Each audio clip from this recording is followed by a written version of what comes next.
रात के लगभग 1:30 बजे सैकड़ों पुलिसकर्मी एक गांव में घुसते हैं, लोगों के घर में घुसते हैं और उसके बाद लोगों के छत पर चढ़ जाते हैं। वहां पर जाकर एक प्रकार से रात को 1:30 बजे पुलिस वाले उत्पात मचाते हैं। इसके बाद एफआईआर दर्ज होती है। एफआईआर में लिखा जाता है कि 25 से 30 लोग जिनको पुलिस पहचानती नहीं है, वो सभी के सभी भूमिहार हैं जो इस मामले के दोषी हैं। पूरा का पूरा मामला बाढ़ के इलाके का है। वहां पर जब एफआईआर सामने आई तब इसको लेकर बड़ा हंगामा मचा। अब पटना हाईकोर्ट में जिस एसडीएम के आदेश पर एफआईआर हुआ, वो एसडीएम साहब पहुंचते हैं। पटना हाईकोर्ट के जज ने कहा कि आपको पता कैसे चल गया कि सबके सब भूमिहार थे, आपने भूमिहार जाति का नाम क्यों लिखा? और एसडीएम साहब जज साहब के सामने हाथ जोड़कर माफी मांगने लगते हैं। एसडीएम साहब कहते हैं कि उस समय ऐसा कुछ माहौल हो गया कि हमने लिख दिया, मतलब वो अपनी गलती मान लेते हैं। जज साहब पूछते हैं कि आपने धारा 107 में कार्रवाई कर दी, आपको पता भी है?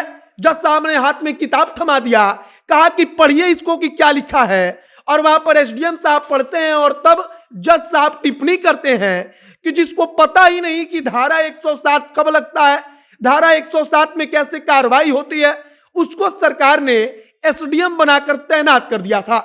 पूरी की पूरी कहानी हम आपको बताएंगे कि पटना हाई कोर्ट में क्या हुआ बाढ़ के उस मामले में, जहां पर रात को 1:30 बजे पुलिस पहुंचती है। जिन लोगों पर एफआईआर होता है उसमें लिखा जाता है कि 25 से 30 भूमिहारों ने यह सब कुछ किया है या इस मामले में दोषी हैं, और भूमिहार शब्द लिखकर पुलिस वाले एफआईआर करते हैं। इसके बाद नोटिस भेजी जाती है और उसके बाद वारंट जारी कर दिया जाता है। बाकी नमस्कार, मेरा नाम है मोहित कुमार सिंह और आप जनता जंक्शन देख रहे हैं। बाढ़ में उपचुनाव चल रहा था, वहां पर आरोप लगा कि कुछ लोग चुनाव में गड़बड़ी फैला रहे हैं। अब वहां पर एसडीएम साहब तैनात थे, तब उन्होंने रात को 1:30 बजे के आसपास, मतलब कि पहले एसडीएम साहब कार्रवाई करते हैं, इसके बाद कहा गया कि एक नोटिस भेजा गया, लेकिन नोटिस लोगों तक पहुंचा या नहीं पहुंचा इसके बारे में पुलिस को कोई जानकारी ही नहीं। उसके बावजूद एक वारंट जारी हो जाता है कि अब लोगों को गिरफ्तार कर लीजिए। रात को 1:30 बजे सैकड़ों पुलिस वाले बताया जाता है कि उस गांव में अचानक जाकर छापेमारी करते हैं। और कल पटना हाई कोर्ट में एसडीएम साहब हाथ जोड़ रहे थे। जज साहब पूछते हैं कि आखिरकार गांव में कौन सा दुर्दांत अपराधी था कि अब सैकड़ों की फौज के साथ वहां पर आपकी पुलिस रात को 1:30 बजे पहुंच गई। वहां पर बताया जाता है कि छठ का पर्व था, वहां पर घर में महिलाएं सोई हुई थी, पुलिस वाले घर में घुस जाते हैं।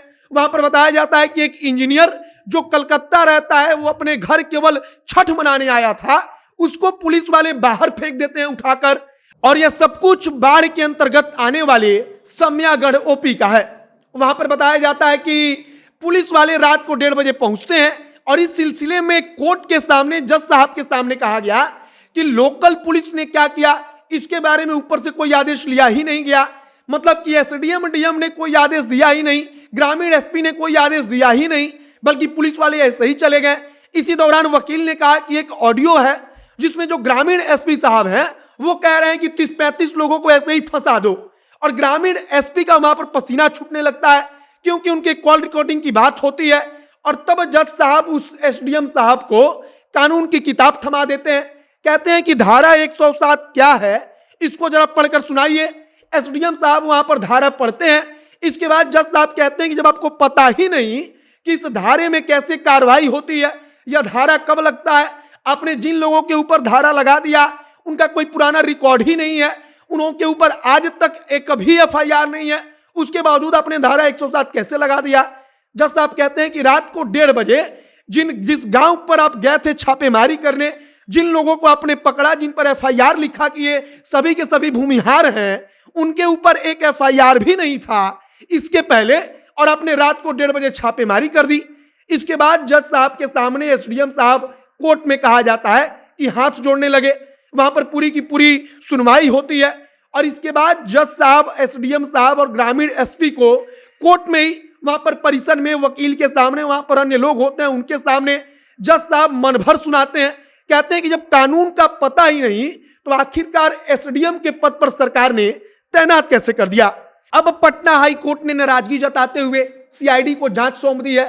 सीआईडी को कहा है कि आप निष्पक्ष होकर जांच कीजिए कि आखिरकार बाढ़ के गांव में उस रात चुनाव में गड़बड़ी को लेकर जो छापेमारी हुई, सैकड़ों पुलिसकर्मी पहुंचते हैं, एक खास जाति का नाम लेकर एफआईआर किया जाता है।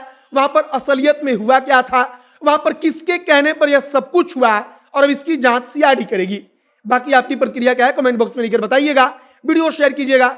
आगे जो कुछ नई जानकारी, जो कुछ नया अपडेट आएगा, जनता जंक्शन आप तक पहुंचाते रहेगा। आप जनता जंक्शन के साथ जुड़े रहिए। कैमरे से विशाल खड़े हैं और मैं मोहित कुमार सिंह। बहुत बहुत धन्यवाद।